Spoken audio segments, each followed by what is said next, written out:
Hello बच्चों, कैसे हैं आप लोग। मैं शशिकांत चौहान आप सभी का स्वागत करता हूं अपने यूट्यूब चैनल पे। और आप जानते हैं कि उत्तर प्रदेश पुलिस कांस्टेबल परीक्षा का आयोजन किया जा रहा है और इस परीक्षा से संबंधित हम डिटेल एनालिसिस लेकर आए हैं और साथ साथ हम आपको बताएंगे कि इस परीक्षा का कितना कट ऑफ जा सकता है। तो हमारे साथ शुरू से अंत तक इस वीडियो के साथ बने रहिएगा। सबसे पहले हम उत्तर प्रदेश पुलिस कांस्टेबल के बारे में अगर बात करें तो उत्तर प्रदेश पुलिस भर्ती और प्रोन्नति बोर्ड के द्वारा ये एग्जाम कराया जा रहा है। और ये एग्जाम जो है वो 2 दिनों में कराया जा रहा है, यानी 17 फरवरी को भी और 18 फरवरी 2024 को ये एग्जाम कराया जा रहा है। यानी 17 फरवरी की अगर बात करें तो इसमें 2 पालियों में एग्जाम हो रहा है। सुबह 10 बजे से 12 बजे तक पहली पाली है और 3 बजे से 5 बजे तक दूसरी पाली, यानी शिफ्ट में। तो ये 2 शिफ्ट में एग्जाम की जा रही है। तो 18 फरवरी को भी 2 शिफ्ट है और 17 फरवरी को। इस तरीके से अगर देखा जाए तो टोटल कितनी शिफ्ट में, यानी 4 पालियों में एग्जाम हो रहा है। फिर उत्तर प्रदेश पुलिस कांस्टेबल परीक्षा से संबंधित अगर आंकड़ों को अगर देखा जाए तो इसमें कुल पदों की संख्या कितनी सृजित की गई है, तो 60,244 सीटों पे ये आवेदन मांगा गया था और परीक्षा कराई जा रही है। और कुल आवेदन कितने हुए थे, तो लगभग 50 लाख से अधिक आवेदन हुए हैं इस परीक्षा के लिए। और महिलाओं की संख्या अगर देखा जाए इन 50 लाख में तो 15,48,969 है। और कितने जनपदों में ये परीक्षा कराई जा रही है, तो उत्तर प्रदेश में टोटल 75 जिले हैं, तो सभी जिलों में कराई जा रही है, यानी 75 जिलों में। परीक्षा केंद्रों की संख्या अगर देखी जाए तो 2385 है। और परीक्षा का दिनांक पहले ही बता चुके हैं कि 17 से 18 फरवरी 2 दिन में ये कराया जा रहा है परीक्षा। और कुल पालियों की संख्या कितनी है, 4 है। और प्रत्येक पाली में लगभग कितने अभ्यर्थियों की संख्या रहेगी, तो 12 लाख से अधिक रहेगी। अगर हम उत्तर प्रदेश पुलिस की परीक्षा से संबंधित अगर कट ऑफ निर्धारित करने से संबंधित अगर कारक की अगर बात करें, यानी फैक्टर्स की बात करें कि कौन कौन से फैक्टर इफेक्ट डालते हैं कट ऑफ पे, तो सबसे पहला है अभ्यर्थियों की कुल संख्या। और अभ्यर्थियों की कुल संख्या से ज़्यादा इंपॉर्टेंट होता है कि उन अभ्यर्थियों में गंभीरता से तैयारी करने वाले बच्चों की संख्या कितनी है। तीसरा है रिक्तियों की संख्या, पेपर्स की कठिनाई स्तर और उम्मीदवार का प्रदर्शन और आरक्षण वर्ग का प्रदर्शन और पिछले वर्ष की बैकलॉग रिक्तियों की भी आगे बढ़ाया गया है कि नहीं बढ़ाया गया है, इस पर भी डिपेंड करता है कि कट ऑफ ज़्यादा जाएगी या कम जाएगी। और अगर पेपर लीक हो गया तब कट ऑफ हाई जाने की पूरी संभावना होती है, लेकिन अभी तक कोई ऐसा सूचना प्राप्त नहीं हुई है। तो अभी तक तो सही सलामत से एग्जाम हो रहे हैं।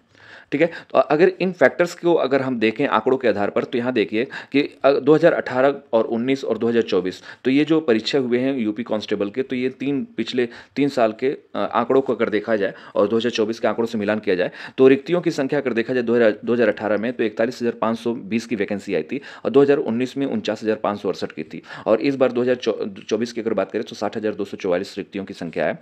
और अभ्यर्थियों की कुल संख्या जो आवेदन प्राप्त हुए थे तो 2018 में 22 लाख करीब आवेदन प्राप्त हुए थे और 2019 में 19,38,643। अगर 2024 की अगर बात करें तो 50 लाख से ज़्यादा का ये आवेदन प्राप्त हुआ है। अगर हम इस आवेदन और रिक्तियों की संख्या के अनुपात अगर देखा जाए तो एक सीट पर कितने अभ्यर्थी संख्या फाइट हो रही है, तो अगर 2018 में देखा जाए तो एक सीट पर 53 बच्चे थे और 2019 में एक सीट में 39 बच्चे फाइट कर रहे थे और 2024 में अगर देखा जाए तो एक सीट पर 83 बच्चे फाइट कर रहे हैं। तो कंपटीशन पहले से ज़्यादा हो गया है।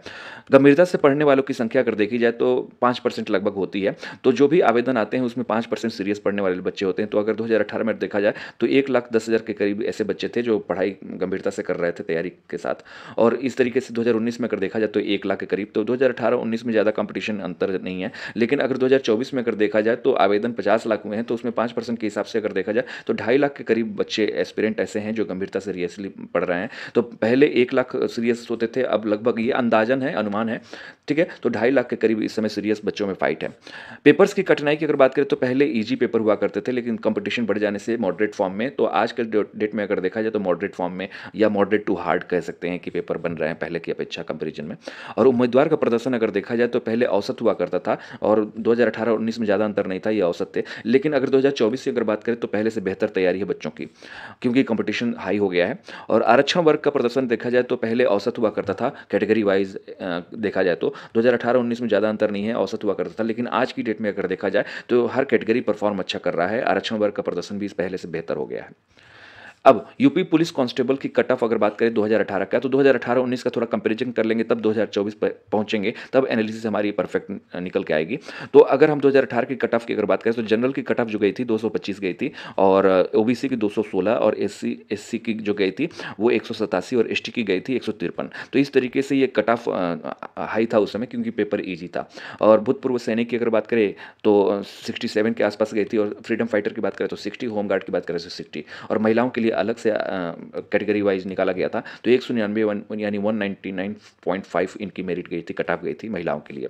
तो ये तो 2018 के आंकड़ों के आधार पर कट ऑफ थी। और 2019 की अगर कट ऑफ अगर देखा जाए तो सामान्य वर्ग के लिए 185 गया था, और ओबीसी के लिए 172, और एससी के लिए 145, और एसटी के लिए 114। तो इससे अधिक ही जा सकती है इस बार के मेरिट, कम नहीं हो सकती है, और क्योंकि कंपटीशन हाई है। और यूपी पुलिस कांस्टेबल 2024 का अब देखा जाए, जो अभी पेपर चल रहे हैं, उसकी एक्सपेक्टेड कट ऑफ क्या होगी, तो पिछले आंकड़ों के आधार पर और सारे के सर्कमस्टांसिस के आधार पर अगर देखा जाए तो अनारक्षित जो अनरिजर्व कैटेगरी है यानी जनरल कैटेगरी है, वो 190 से 197 जा सकती है। इससे ज़्यादा ही हो सकती है, इससे कम तो नहीं होगी। लेकिन अन्य पिछड़ा वर्ग की अगर बात करें तो 182 से 192 तक जा सकती है। और आर्थिक रूप से कमजोर वर्ग इस बार, पहले तो ऐसा नहीं होता था कैटेगरी, लेकिन अब इस बार भी ईडब्ल्यूएस की कैटेगरी होगी, तो ये ज़्यादा अंतर नहीं आएगा, ये ओबीसी के बराबर ही रहेगा। अनुसूचित जाति यानी एससी की बात करें तो 153 से 162 जा सकती है, और अनुसूचित जनजाति यानी शेड्यूल्ड ट्राइब्स की अगर बात करें तो 116 से 121 जा सकती है। तो ये जो हमारा जो विश्लेषण है, जो हमने अभी डिस्कस किया, उसके आधार पर है। तो अब कंपटीशन हाई हो गया है, और फाइट भी ज़्यादा हो गया है, पेपर का स्टैंडर्ड भी अच्छा हो गया है, तैयारी भी बच्चों का अच्छा है, तो इस तरीके से मेरिट ज़्यादा ही जा सकती है। निगेटिव मार्किंग की वजह से थोड़ा सा पहले से कम होगा, लेकिन फिर भी परफॉर्मेंस अच्छा है बच्चों का, तो फाइट ज़्यादा है, अच्छा है। तो यहाँ पे हम बात करेंगे स्केलिंग की। तो स्केलिंग इसलिए हो रहा है क्योंकि 4 पालियों में एग्जाम हो रहा है, तो पहली पाली, दूसरी पाली, तीसरी पाली और चौथी पाली। तो इन सभी एग्जाम्स में, पालियों में, शिफ्ट्स में जो क्वेश्चन का स्टैंडर्ड होता है थोड़ा सा वेरिएबल होता है, तो इसलिए इसको इक्विवेलेंट करने के लिए स्केलिंग की ज़रूरत पड़ती है। तो अगर देखा जाए स्केलिंग के कुछ पॉइंट्स, तो यहाँ पे देखते हैं 4 पालियों में परीक्षा होने की वजह से प्रश्न पत्र को समतुल्य रखने के लिए स्केलिंग की आवश्यकता होती है, इक्विवेलेंट रखने के लिए। और बोर्ड के द्वारा पहले से निर्देशित फार्मूला होता है, एक स्टैंडर्ड फार्मूला होता है, उसी के आधार पर गणना की जाती है। और हमेशा स्केलिंग का लाभ प्रथम पाली वालों को अक्सर मिलता है। पहले शिफ्ट में प्रश्न पत्र का लेवल पता नहीं होता है, तो पहले पाली वालों को, पहली शिफ्ट वालों को ये प्रश्न पत्र का लेवल पता नहीं होता है, तो सभी बच्चों के लिए ये क्या होता है, पहला पेपर होता है तो उसमें कम अटेम्प्ट हो पाते हैं।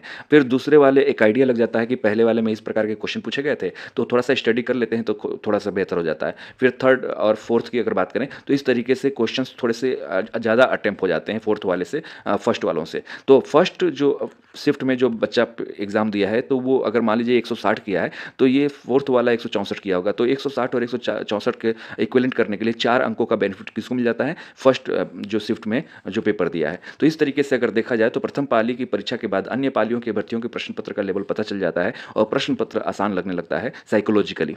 ठीक है, तो अगर स्केलिंग होती है तो प्रथम पाली वालों को, या जिनका पेपर हार्ड होता है, उनको बेनिफिट कितने का मिल सकता है, तो 2 से 4 अंकों का मिल सकता है। तो स्केलिंग डिपेंड करता है कि किस शिफ्ट में हार्ड पेपर आया है।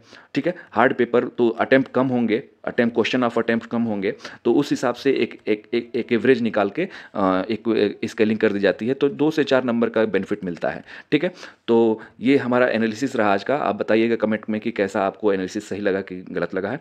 और अगर विस्तृत जानकारी चाहिए इस चीज़ से रिलेटेड, कट ऑफ से और एनालिसिस से रिलेटेड, तो आप topedu.in पे भी जाके विजिट कर सकते हैं। और गवर्नमेंट जॉब से रिलेटेड कोई भी अगर जानकारी चाहिए तो आप latestgovernmentjobs.com पे भी विजिट कर सकते हैं।